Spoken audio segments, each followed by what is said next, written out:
Rebonjour. Donc, les exercices d'application de la feuille à présent. Alors, on avait fait les 3 premiers, donc voilà l'exercice 4. Donc, vrai ou faux, justifiez votre réponse si x égale 2, pardon, si x égale 2, alors x au carré égale 4. Bon.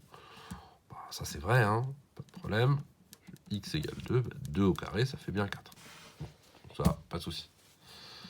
Alors, réciproquement, si x au carré égale 4, alors x égale 2.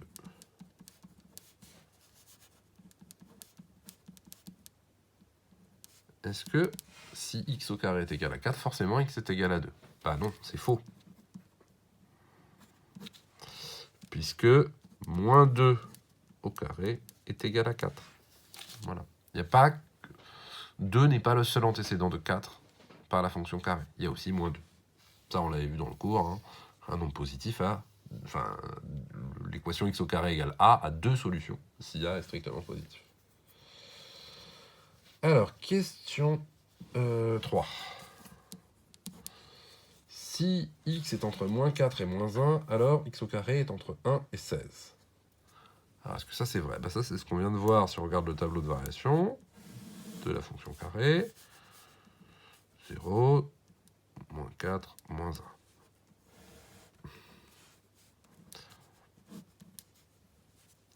Ben, si x est entre moins 4 et moins 1, pardon, ici c'est x au carré, si x est entre moins 4 et moins 1, ben oui, effectivement, x au carré est entre 1 et 16. Ça, c'est vrai. Okay. Alors, question 4. Réciproque.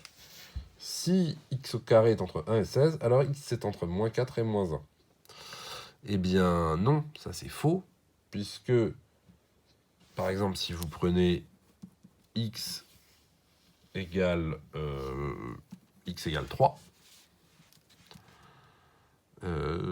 x au carré égale 9, qui est bien entre 1 et 16. Pourtant, on n'a pas 3, n'appartient pas à moins 4, moins 1. Voilà. Donc vous avez un nombre qui n'est pas entre moins 4 et moins 1, dont le carré est bien entre 1 et 16. Hein, donc là, ça c'est la propriété de symétrie de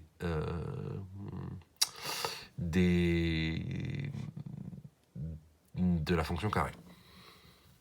Alors au passage, si on voulait rendre vrai cette affirmation, qu'est-ce qu'il faudrait faire? Il faudrait rajouter quelque chose. Donc si on voulait, il faudrait dire si x au carré est entre 1 et 16, qu'est-ce qu'on peut dire de x?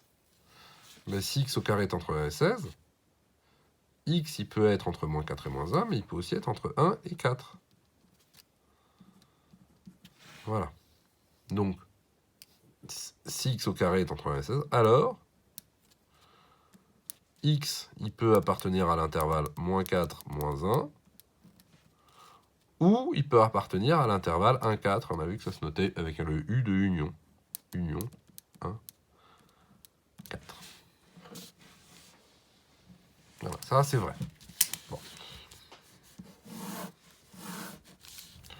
L'affirmation 4, elle est fausse. Mais si on voulait la rendre vraie, il faudrait écrire ça. Alors, question 5. Je crois qu'il va falloir que je refasse le tableau de variation. Si x est entre moins 2 et 2, alors x au carré est plus petit que 4. Donc, si on fait rapidement le tableau de variation, moins 2, 2, hop, 0. Alors, que peut-on dire de x au carré?